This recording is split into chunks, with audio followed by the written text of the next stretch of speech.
अभी हमारे साथ बेरू किशन जी है और एक जन सुराज का गाड़ी पर से पोस्टर लगा हुआ था वो फाड़ रहे, उन्हीं चीजों को लेकर के बात करेंगे। मोदी जी आज सिवान में पहुंचे थे, उनको लेकर के बात करेंगे। मनीष कश्यप को लेकर के बात करेंगे, कैसे देखते हैं।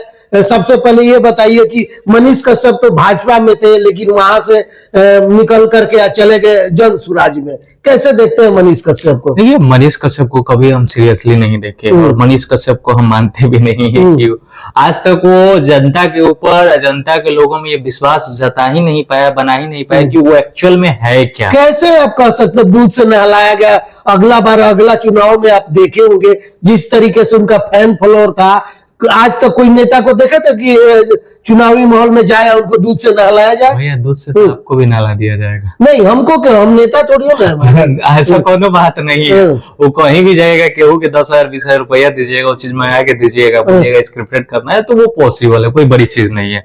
अभी वर्तमान समय की बात करें तो अभी ऑफिशियली कोई भी चीज मतलब अपने ट्विटर से चाहे किसी भी पोस्ट से चाहे कहीं से भी ये निकल के नहीं आया, चाहे खुद स्वीकार नहीं किया कि हम जन सुराज में आ गए। हालांकि मीटिंग हुआ है, उसका बात हुआ है, चर्चा हुआ है, पैसा का डील हुआ है। जैसे पिछले बार चुनाव का झांसा दे के वहां के जनताओं से पैसा वसूला, चंदा वसूलने के बाद माननीय हमारे सांसद महोदय रिंकिया के पापा मनोज तिवारी जी जब पहुंच गए, माने कि मनोज भैया पहुंच गए, बात किए, पैसा का डील हुआ है एमएलसी बनाने का। हम लोग उसी समय बोलते थे कि पैसा का डील हुआ है और एमएलसी का बात हुआ है, इसीलिए ये चुनाव नहीं लड़ा और आज ये खुद एक्सेप्ट कर रहे हैं। बिल्कुल, आज बोले हैं कि हमको दिया गया था एमएलसी का पद लेकिन भाजपा वाले ने नहीं दिया। अरे आज ये खुद उस चीज को एक्सेप्ट कर रहे हैं, पार्टी छोड़ दी। और फिर ये जो दूसरा इसका कदम है, कहीं ना कहीं फिर ये गलत है, गलत निर्णय है, बिहार के लिए गलत है और इसके भविष्य के लिए भी। कैसे कह रहे हैं बिहार के लिए आवाज उठा रहे हैं, हर जगह नली नाला दिखा रहे हैं। आजकल एगो भाजपा के आज देखे कि एक कार्यकर्ता को मार दिया कि क्या हो गया, उनके पास गए थे और वो सारे चीजें बता रहे हैं। उसके बाद देखे कि मोदी जी जब पटना में आए थे तो बोले थे कि कोई मत जाइएगा, मतलब उस टाइम पार्टी में भी थे, निकले भी नहीं थे, तब भी। अरे ये सब चीज जो आप बता रहे हैं उससे तो साफ समझ में आ रहा है ना कि सिर्फ पर्सनल बेनिफिट के लिए। जब आप पार्टी में जुड़े तो पैसा के लिए जुड़े, जब पार्टी में थे तो आप लालू प्रसाद यादव जी को, तेजस्वी यादव जी को सरकार चला रहे थे, उनको गरिया रहे थे।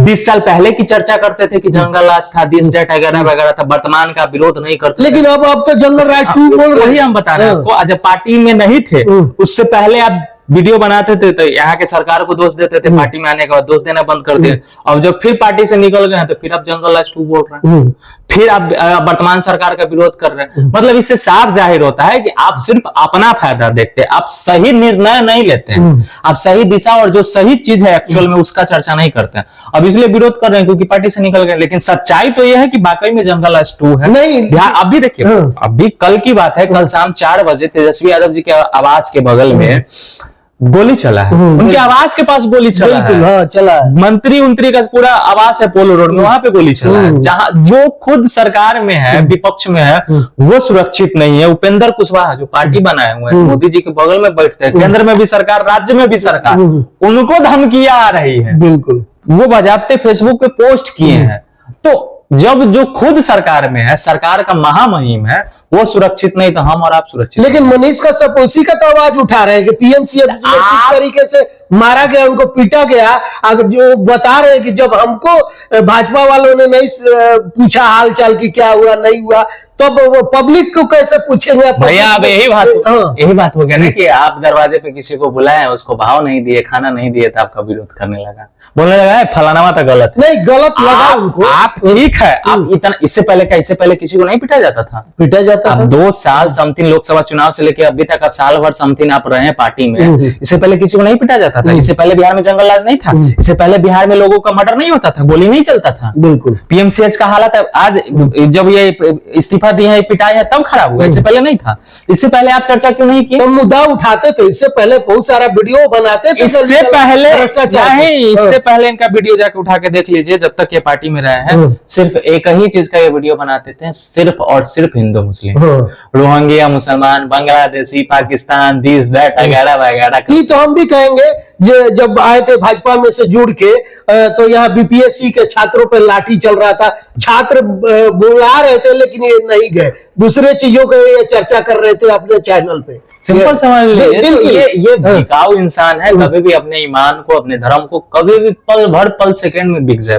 लेकिन अब तो बोल रहे हैं कि हम बिहार के लिए खड़े रहेंगे। उस टाइम मेरे से गलती हो गया कि हम लोगों से नहीं पूछे और अब बिना बताए चले गए थे, लेकिन अब हम अपने लोगों से पूछ करके कोई अगला कदम करेंगे। तो क्या मनीष कश्यप पे विश्वास अब नहीं कर सकते कि बिहार के बदलाव की बात करते, पलायन की बात करते, शिक्षा की बात कर रहे हैं, हर जगह हॉस्पिटल में घूम के दिखा रहे हैं मनीष कश्यप सिर्फ अपनी बदलाव की बात करता है, बिहार की जनताओं को बेवकूफ बनाने का प्रयास करता है। आप अगले बार जब इंटरव्यू लेने आइएगा ना, स्टाम्प पेपर लेके आइएगा, हम लिख के दे देंगे कि वो इंसान कभी नहीं बदलेगा, सिर्फ अपनी फायदे की ही बात करेगा।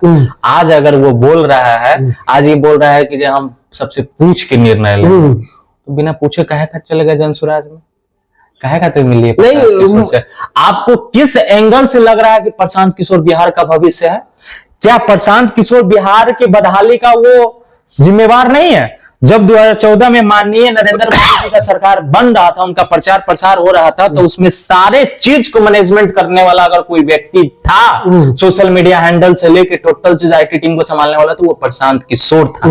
और वही प्रशांत किशोर का नारा था सबका साथ सबका विकास देने वाला, ये खुद एक्सेप्ट भी करता है। वही प्रशांत किशोर के समय में जब मोदी जी थे यहाँ पे 14 में भाषण दिए थे पटना के गांधी मैदान में, तो मोदी जी बोले थे कि हमारी सरकार बनेगी तो 125 करोड़ का पैकेज देंगे, हम बिहार के चीनी मिलों को फिर से चालू करवा देंगे, हम बिहार में रोजगार उत्पन्न कर देंगे। आज 10 से 11 साल हो गया, काहे नहीं हो पाया? तो इसमें प्रशांत किशोर का भी जिम्मेवारी है। जब ये 15 में आए, उसके बाद ये 15 में आके माननीय नीतीश कुमार जी को और लाली जी को गठबंधन करवाया और बिहार में फिर से चुनाव करवाया और नीतीश जी का ये समर्थन किए और नीतीश जी के लिए काम किए। तो ये बताइए, ये पावर में कहाँ रहे? ये सरकार पावर की बात जितवाने का काम करते हैं, रणनीति बनाते हैं। रणनीति से ही तो लोगों को पता है, रणनीति में ही तो भाषण दिया जाता है कि हम ये करेंगे, हम ये करवाएंगे। झूठा भाषण काहे दिलवाया, झूठा वादा काहे करवाया? रणनीति में वादा दिया जाता है ना, वादा तैयार किया जाता है, लिखा जाता है ना। तो जो जीतता है बीरू जी, उसका फर्ज बनता है ना कि विकास करें हम। बिल्कुल उसका फर्ज बनता है, लेकिन आप जब वो वादा उससे लिखवा रहे हैं, वो प्रॉमिस करवा रहे हैं, तो आप विदाउट एग्रीमेंट क्यों करवाएं? आप क्यों नहीं बोले कि ये वादा पूरा नहीं होगा तो फिर हमसे बुरा कोई नहीं होगा? आप एग्रीमेंट करके हमको दीजिए, बिहार की जनता को एग्रीमेंट करके दीजिए। अब बिहार के जनता की तरफ से आप एग्रीमेंट क्यों नहीं किए? बिहार की जनता की तरफ से उस समय बातों को क्यों नहीं रखे?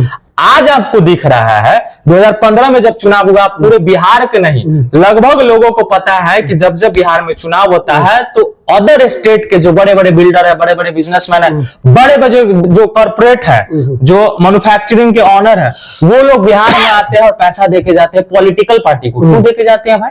क्यों इन्वेस्ट करते हैं? वो कोई फैक्ट्री लगाने के लिए और बिजनेस डेवलप करने के लिए बिहार में पैसा इन्वेस्ट नहीं करते हैं। वो पॉलिटिकल पार्टी को इसलिए देते हैं कि बिहार हमेशा से मजदूर राज्य बन के रहे, बिहार लेवल हमको सप्लाई करे और हर बार यहाँ पे कोई फैक्ट्री, कोई मैन्युफैक्चरिंग में लगे, जिसकी वजह से हमको लेबर सप्लाई होते रहे। और ये बात प्रशांत किशोर को भी पता है, तो 2015 में इस एग्रीमेंट को क्यों नहीं तोड़वाया? इस बातों को पब्लिक के सामने में क्यों नहीं रखवाया? क्यों नहीं नीतीश कुमार से बोलवाया और ये भाषण में रखवाया कि इतना नौकरी हम दिलवाएंगे, इतना ये चीज करवाएंगे? लेकिन अब तो कर रहे हैं ना, अब तो बोल रहे हैं कि सबको मौका दिए, एक बार हम नहीं, मैं पलायन रोकूंगा, फैक्ट्री लगाऊंगा, ये सारी चीजें तो बोल रहे हैं। उसमें भी सुन लीजिए, ये क्या बोल रहे हैं? ये तेजस्वी यादव जी को बोल रहे हैं कि वो बोल रहे हैं कि नौकरी देंगे। नौकरी कहां से देंगे भाई? नौकरी है ये नहीं है, ये वो बोल रहे हैं, जबकि वो बंदा 17 महीना में दे के दिखा दिया। नीतीश कुमार भी पहले बोले थे, फिर भी उस चीज को वो पूरा कर दिया। आज प्रशांत किशोर बोल रहे हैं, ये बोल रहे हैं कि बिहार में आधी आबादी महिलाओं को है, 2500 का महीना कहां से दे देंगे? ये वृद्धा पेंशन 1500 कहां से कर देंगे? ये पॉसिबल नहीं है, ये संभव नहीं है, ये असंभव है, ये बोल रहा है। तो जब यही व्यक्ति को ये नहीं पता है कि बगल के राज्य झारखंड में उतना पैसा दिया जा रहा है, दिल्ली में दिया जा रहा है, महाराष्ट्र में दिया जा रहा है, हर राज्य में जब पैसा दिया जा रहा है बिहार, तो फिर बिहार की महिलाओं को क्यों नहीं मिल सकता? मतलब एक तरफ आप दिखा रहा है कि हम ये चीज करेंगे, एक तरफ जो देना का वादा कर रहा है उसको आप बोले कि ये पॉसिबल नहीं है, ये नहीं हो सकता, मतलब आप खुद जिम्मेवार है इस चीज के। दूसरी तरफ ये बोलते हैं कि हम रोजगार उत्पन्न करेंगे। अगर ये रोजगार उत्पन्न करेंगे तो ये कैसे बोल रहे हैं?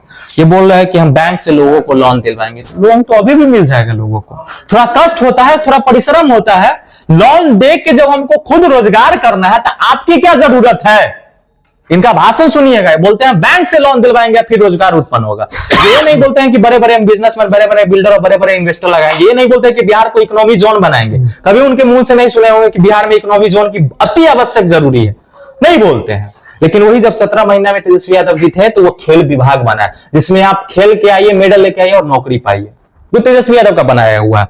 ये जब वो सरकार में थे तब बिहार में 17,000 करोड़ का इन्वेस्टमेंट कराए हर जिला में एक फैक्ट्री लगाने के लिए, और काम शुरू भी हो चुका है। वो उन्होंने करवाया था। ये कभी ये चर्चा नहीं करते हैं। जब ये अभी तक 200 से 300 करोड़ रुपया ये इन्वेस्ट कर चुके हैं बिहार में चुनाव में, जितना ये पैसा कर रहे हैं कैंपेन में खर्चा कर चुके हैं, उतना में तो 10-12 वो फैक्ट्री लगा देते, बिहार का इससे उद्धार हो जाता। तो आप चुनाव लड़के क्या साबित करना चाह रहे हैं? अच्छा ये बताइए, बहुत सारी फैक्ट्रियां थी हमारे बिहार में, भागलपुर में कपड़ा का कारखाना था, चीनी मिल बहुत सारा बिहार में था, तो आखिर ये जो इतने बर्बाद हो गए, इनका जिम्मेवार कौन है?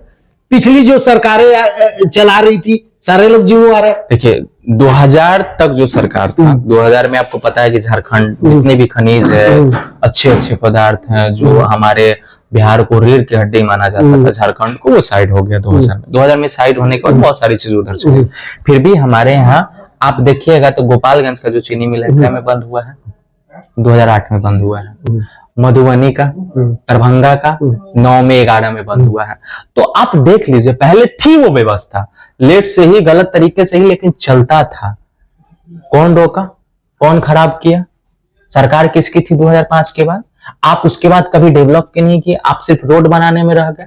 अब बिहार के बाढ़ तक को नहीं रोक पाए, जो आधी आबादी बिहार का बाढ़ में प्रभावित होती है। तो इसका जिम्मेवार कौन है, हम ये जानना चाहते हैं। सरकार, जिम्मेवार वर्तमान सरकार है, वर्तमान से जो पिछली सरकारें आई वो तो जिम्मेवार है ना, लेकिन आप बोलते हैं कि बिहार को बदल। देखिए हमारे 40 से 50 साल में हमारे बिहार में कभी भी एक साथ 90 के बाद देख लीजिएगा, कभी भी एक साथ केंद्र का और राज्य का एक साथ सरकार नहीं रहा। कांग्रेस का वहां सरकार रहा है, अटल बिहारी वाजपेयी का सरकार रहा है, तो यहाँ इनका रहा है, वो हमेशा विरोध में ही रहे। लेकिन 2014 के बाद, 15 के बाद कंटिन्यू 8 साल 10 साल, ऐसे तो बीजेपी के साथ कंटिन्यू है, लेकिन केंद्र में नहीं था बीजेपी का सरकार। केंद्र में बीजेपी का भी और बिहार में भी बीजेपी का सरकार 14 के बाद रहा है, 15 के बाद रहा है, बिल्कुल रहा है। तो उसके बाद भी अगर केंद्र सरकार बिहार के बाहर को नहीं रोक पाया, बिहार में वो चीज नहीं दे पाया, तो दुर्भाग्य की बात है ना। तो वही तो बात है ना कि प्रशांत किशोर भी एक बार कह रहे कि एक सबको आप चांस दे दिए, एक बार हमको भी चांस दे दीजिए, नहीं देना चाहिए। जिस इंसान के अंदर इतना घमंड है भैया, जिस इंसान के अंदर ईगो है, जो दरोगा, एसपी, डीएसपी, बीजेपी तक को धमकी दे देता है, जो 2 मिनट में एग्रेसिव हो जाता है, वो अगर सत्ता में आ जाएगा, ये कोई बड़े पॉलिटिशियंस नहीं है। इनके पिता बड़का प्रधानमंत्री और बाकी नहीं, प्रधानमंत्री का भी जो होता है अंदर एग्रेसिव और विचार अच्छा होता है, लेकिन इनके अंदर घमंड देखिएगा, ये कोई बड़के बाप दादा के खानदान से नहीं है, ये भी एक निम्न स्तर के परिवार से है। लेकिन आज इनके पास अरबों करोड़ का प्रॉपर्टी कहां से आ गया भाई? ये बोलते हैं कि हमने चुनाव लड़वाया। एक चुनाव लड़ाने के लिए इनको एक पार्टी की तरफ से ज्यादा मिला होगा तो 5 से 10 करोड़ रुपया, कोई 500 करोड़ रुपया नहीं देता है। वो आपको समीकरण बनाने के लिए और एक लिखने के लिए और आईटी टीम संभालने के लिए 500 करोड़ नहीं देता। 5 से 10 करोड़ रुपया दिया होगा, ज्यादा से ज्यादा 20 पार्टी के लिए काम किया होगा, हम मानते हैं। तो 100 से 150 करोड़ रुपया, 100 से 150 करोड़ में अभी तक ये 200 से 300 करोड़ रुपया खर्चा कर चुके हैं। बाकी का पैसा कहां से ला रहे हैं? काहे नहीं इनके पास आईटी, ईडी, सीबीआई जा रहा है, जांच कर रहा है। तो जांच का किसका काम है? सरकार जो है उनको जांच करना चाहिए। केंद्र सरकार को क्यों नहीं कर रही, वही तो बोलिए। डायरेक्ट ये डीएसपी को, एसपी को डायरेक्ट तूता बोल देते हैं, किसी को कुछ भी बोल देते हैं, फिर भी इन पे कोई एक्शन नहीं होता है। वही अगर तेजस्वी प्रसाद यादव जी, जिनके पिता मुख्यमंत्री, जिनके माता मुख्यमंत्री, जो खुद उप मुख्यमंत्री रहे हैं, उनको अगर कोई पर्सनल जेट में सिर्फ केक काटते भी देख ले तो सवाल उठ जाता है, बवाल हो जाता है कि अय्यासी कर रहे हैं, इतना पैसा कहां से आया भाई, ये कहां से? अरे उनके पिताजी मुख्यमंत्री रहे हैं, लेकिन प्रशांत किशोर का कौन क्या रहा है? कोई नहीं रहा। समझ गए हम। दर्शक भी हमारे समझ गए, इसीलिए आप गाड़ी पे जो लगा था पोस्टर प्रशांत किशोर का, तो आप मतलब फाड़ दिए। आप प्रेस से हैं, आपका एक अलग प्रोफेशन है, कभी किसी पॉलिटिकल पार्टी का लगाइएगा? नहीं, क्या लगा किसी पॉलिटिकल पार्टी में किसी भी पद पे नहीं है। हाँ, तो हम जिस पॉलिटिकल पार्टी में रहेंगे हम उसका लगाएंगे, हम ऐसे कैसे किसी का लगा लेंगे? हमारा शेड्यूल था, हमको 8-10 दिन से 15 दिन से उनकी टीम, IT टीम के द्वारा कॉल किया जा रहा था, हमने गया पूरा हाउस गए। जाने के बाद 11 बजे हमारा टाइम था, 12 बजे गए। हमको पता था कि वो टाइम से मिलने वाला व्यक्ति नहीं है, टाइम से करने वाला सोतू काम है, सोता जाते हैं। हम गए वहां पे, जाने के बाद देखें कि सब लोग बेचैन है, सबसे नहीं मिल पा रहा है, पहले से लोग हैं। हम कहा कि अपना टाइम वेस्ट करें, हम वहां से निकले 10-15 मिनट रहने के बाद देखे कि हमारे गाड़ी में पोस्टर लगे। वहां पे हम नहीं देखे, जब हम फ्लैट में आए तब देखे, हमको चढ़ेगा गुस्सा। भाई मेरे अधिकार के बिना, मेरा पर्सनल प्रॉपर्टी है, आपको किसने अधिकार दे दिया? और आप जब चोरी चुप के, अभी जब सरकार में नहीं है, कुछ नहीं बने हैं, तो किसी आम पब्लिक को थोपने का प्रयास कर रहे हैं। जब अगर बन जाइए तो आप क्या कीजिएगा? बिल्कुल, मतलब इससे साफ उनका दोहरा चरित्र सामने आ रहा है। इसलिए हमने वीडियो बनाया, लोगों को जागरूक किया, और उनके किसी भी टीम से पूछ लीजिए, IT टीम में प्रेस, उनका टोल फ्री नंबर है, कॉल करके सबको पता है कि वो लगाया जाता है, जबरदस्ती चिपकाया जाता है। बिल्कुल। चलिए अब आते हैं मोदी जी पे। मोदी जी सिवान में पहुंचते हैं, अब बड़े बड़े चीजों का ऐलान कर देते हैं। कैसे देखते हैं? ट्रेन आप पटना से देखिए तो गोरखपुर बहुत कम, मतलब 7 घंटे में पहुंचा देगी। उसके बाद में रेल उनका इंजन बन रहा, तो वो विदेश में भेज रहा लोग, और भी तमाम चीजें, बहुत सारे उद्घाटन किए। किस तरीके से देखते हैं? जिस रेल के बारे में बोल रहे हैं जो विदेश जा रहा है, वो कारखाना देने वाले आदरणीय लालू प्रसाद यादव जी हैं। बिल्कुल। जब रेल मिनिस्टर थे तो बिहार में वही दिए और हर बजट में वो जो हमारा रेल का किराया होता था वो कम करते थे। लेकिन ये रेल का किराया क्या है अभी सबको पता है। और मोदी जी के भाषण से तो बस इतना लगता है कि चलिए, मतलब एक सपना सा, एक ख्वाब सा लगता है जो कभी पूरा होने वाला नहीं। वो हमेशा आते हैं, जुमलेबाजी करके बोल के जाते हैं, बिहार की जनता के साथ धोखा करते हैं।